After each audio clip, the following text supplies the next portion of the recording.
اعوذ باللہ من الشیطان الرجیم بسم اللہ الرحمن الرحیم ربی شرح لی صدری ویسر لی امری واحلل عقدۃ من لسانی یفقہوا قولی۔ کمپلیٹ اردو گرامر کے سلسلے میں آج ہم بات کر رہے ہیں ثنائے اور بدائے۔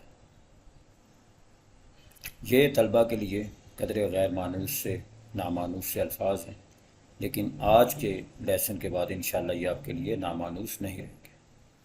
ثنائے لفظ صنعت کی جمع ہے، جس کے لغوی معنی ہنرمندی اور کاریگری کے۔ اصطلاح میں ثنائے سے مراد نظم یا شاعری میں برتی جانے والی یا استعمال کی جانے والی وہ لفظی یا معنوی خوبیاں جن سے کلام میں خوبصورتی پیدا ہو، وہ ثنائے کہلاتی ہیں۔ اور بدائے کا لفظ بدیع کی جمع ہے، جس کے لغوی معنی انوکھی چیز یا نئی بات کے ہیں۔ اصطلاح میں علم بدیع سے مراد ایسا علم جس میں کلام کی خوبیوں سے بحث کی جاتی ہے۔ علم بدیع کے ذریعے کلام میں رنگینی، دل آویزی، خوبصورتی، دلکشی پیدا کی جاتی ہے۔ علم بدیع یا علم بلاغت جس سے کلام کی لفظی اور معنوی خوبیاں معلوم کی جاتی ہیں۔ ابھی میں پڑھ رہا ہوں، ابھی میں آپ کو سمجھاؤں گا۔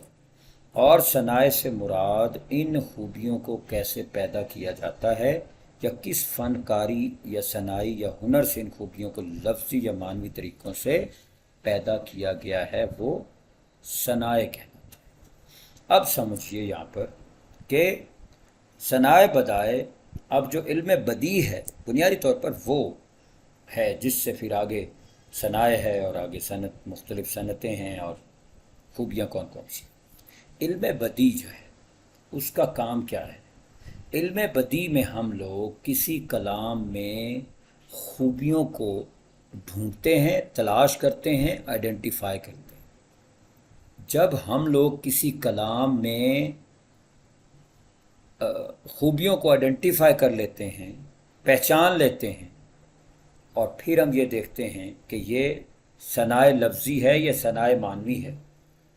اب یہ جو کام ہم اس وقت تک کر رہے ہیں یہ علم بدیع کے ذیل میں آ رہا ہے۔ اس کے مطابق ہم سب یہ کام کر رہے ہیں کہ ہم نے ایک کلام دیکھا، ہم نے اس کو پڑھا، اس کے اندر ترنم ہے، نغمگی ہے، گائکی ہے، وزن ہے، خوبصورتی ہے، لفظوں کا استعمال ہے، ہر چیز اس کے اندر ہے، تو بہت ساری خوبیاں ہیں۔ اب ہم نے دیکھنا ہے کہ یہ ساری دلکشی، ترنم، نغمگی کیسے پیدا ہوئی ہے، تو اس میں کوئی خوبی ہے تو خوبیاں ظاہری سی بات ہے، شعر یا کلام لفظوں کا مجموعہ ہے، تو ہمیں لفظوں کے متعلق ہی کوئی خوبیاں ڈھونڈنی پڑیں گی۔ تو اب ہم نے دیکھنا ہے کہ آیا یہ خوبیاں لفظی ہیں یا معنوی ہیں۔ جب ہم یہاں تک پہنچ گئے تو ہمیں معلوم پڑ گیا کہ اس کے اندر کون سی خوبی ہے۔ اب جو خوبی ہے اس کو ہم نے دیکھنا ہے کہ وہ خوبی کیسے پیدا کی گئی ہے۔ اب جہاں تک ہم نے یہ دیکھا کہ خوبی ہے، یہ علم بدیع ہے کہ کون سی خوبی ہے اور کون سی ہے، یہ علم بدیع۔ وہ خوبی لفظی ہے، معنوی، علم بدیع کیسے پیدا کی گئی ہے، یہ وہ ہنرمندی۔ اسی لیے صنائے آپ نے دیکھا، صنعت، ہنرمندی، کاریگری، وہ فنکاری ہے، وہ فن ہے جس سے وہ خوبی پیدا کی گئی ہے۔ مثال کے طور پر آدمی سے ملتا ہے دل، مگر کم کسی سے ملتا ہے۔ اب یہ ظاہری سی بات ہے، تکرار ہے، تو ہمیں پتہ ہے کہ ہم نے اس کو پڑھا، شعر بہت اچھا لگا، ہم وزن مصرے ہیں، بحر میں ہیں، ترنم بھی ہے اور اچھا بھی لگ رہا ہے پڑھنے میں، تو اس کے اندر خوبی تو ہے۔ اچھا، خوبی کیا آ رہی ہے؟ آدمی یہ اس شعر کو اپنی طرف متوجہ کر رہا ہے، یہ بات۔ اور مصرع اپنے آپ میں دوسرا بہت اعلیٰ ہے، تو آدمی سے ملتا ہے۔ اب آدمی یہ دو ایسی چیزیں ہیں، کیونکہ ہم نے لفظوں سے ڈھونڈنا ہے کہ یہاں پہلے معنوی ہم دیکھ لیتے ہیں بھی، معنوی آدمی سے ملتا ہے، دل مگر کم کسی سے ملتا ہے، اس میں کوئی معنوی پوشیدگی ہے نہیں، تو ظاہری سی بات ہے خوبصورت ہے، دلکش ہے، تو اس میں کوئی لفظی کوئی ایسی کاراگری دکھائی گئی ہے جس کی وجہ سے ہم اس کی طرف کھنچ رہے ہیں. تو آدمی آدمی دو ایسے لفظ استعمال کیے گئے ہیں جو کسی خوبی کی طرف ہمیں ہمارا ذہن لے کے جا رہے ہیں. یہاں تک ہم بات کر رہے ہیں علم بدیع. ہم نے اس کو آئیڈینٹیفائی کر لیا کہ اس کے اندر خوبی ہے اور صنائع لفظی خوبی ہے، معنوی نہیں ہے، لفظی خوبی. تو جب ہم نے یہ آئیڈینٹیفائی کر لیا کہ لفظی خوبی ہے تو اب ہم نے یہ دیکھنا ہے کہ وہ خوبی کس طرح سے پیدا کی گئی ہے. وہ جو طریقہ اور فن ہے، جو فنکاری ہے، کاریگری ہے، اس کو پھر ہم نے ایک نام دے رکھا ہے اور وہ ہے صنعت تکرار.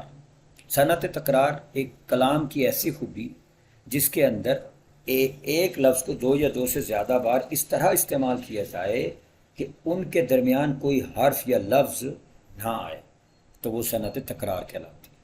اب یہ جو ہم نے آئیڈینٹیفائی ہم نے کر لیا، وہ صنائع، صنعت کی جمع، وہ کاریگری ہم نے اب ڈھونڈ لی کہ یہ کاریگری ہے، اس کو ہم نے ایک نام دے دیا اور اس کا پیٹرن ہم نے لکھ دیا کہ یہ لفظوں کی تکرار ہے، اسی لیے ہم نے اس کو صنعت تکرار کہہ دیا. اب ہر بندہ یہ جان سکتا ہے کہ صنعت تکرار اگر میں کہہ دوں تو انہیں معلوم پڑ جائے گا کہ وہاں لفظوں کی تکرار. تو یہ ہے صنائع اور بدائع. کسی کلام کو پڑھنے کے بعد خوبیاں ڈھونڈنا اور ان کو آئیڈینٹیفائی کرنا کہ لفظی ہیں، معنوی ہیں، یہ بدیع ہے. اب وہ خوبیاں پیدا کس طرح سے کی گئی ہیں، اس طریقے کو صنائع ہم کہیں گے یا صنعت ہم کہیں گے، اور وہ صنعت تکرار ہے. اب لفظی اور معنوی خوبیاں دو طرح کی خوبیاں ہیں، ان کو بھی میں تھوڑا تفصیلاً بتا دیتا ہوں کہ الفاظ کو الٹ پلٹ کر یا ان کی نوک پلک سنوار کر یا آرائش و زیبائش سے استعمال کرنا، جس طرح اوپر ہے کہ تکرار سے، تو ایسی تمام خوبیاں جو ہیں وہ صنائع لفظی میں آئیں گی، جن میں تجنیس، تکرار، اشتقاق، ترسیح، سیاق الاعداد، منقوطہ اور غیر منقوطہ تضمین وغیرہ شامل ہیں. دیگر بھی ہوں گی، وہ وقت کے ساتھ ساتھ اب جو آگے ہم لیکچر ہم لیں گے اس میں ڈیٹیل میں تمام صنعتوں کے متعلق بتاؤں گا، تو وہاں بھی مزید ہم ان کو الگ الگ کر دیں گے. دوسرا ہے صنائع معنوی، لفظوں کے معنوں کو اس طرح سے استعمال کرنا کہ کلام میں خوبصورتی اور تاثر یا تاثیر پیدا ہو جائے. اس میں ایہام ہے، آپ کو معلوم ہے ایہام کے اندر کس طرح لفظوں کے معنی کے اعتبار سے ایک تاثر پیدا کیا جاتا ہے. مبالغہ، تضاد معنی، تلمیح، حسن تعلیل، لف و نشر، میرات النظیر، تجاہل عرفانہ، سہل ممتنع اور صنعت جمع وغیرہ وغیرہ اور جتنی ہوں گی ان کو بھی ہم بعد میں دیکھیں گے. تو یہ صنائع معنوی میں فال کر رہی ہیں، وہ صنائع لفظی میں. دیگر جو صنعتیں ہیں وہ انشاءاللہ ہم اپنے اگلے جو لیسنز ہیں ان کے اندر ڈیٹیل میں ان کو ڈسکشن کروں گا، تو میرے ساتھ رہیے گا. امید ہے اب آپ کو صنائع اور بدائع کا کچھ حد تک علم ہو گیا ہوگا. مجھے اجازت دیجیے، اپنا خیال رکھیے گا. خدا حافظ.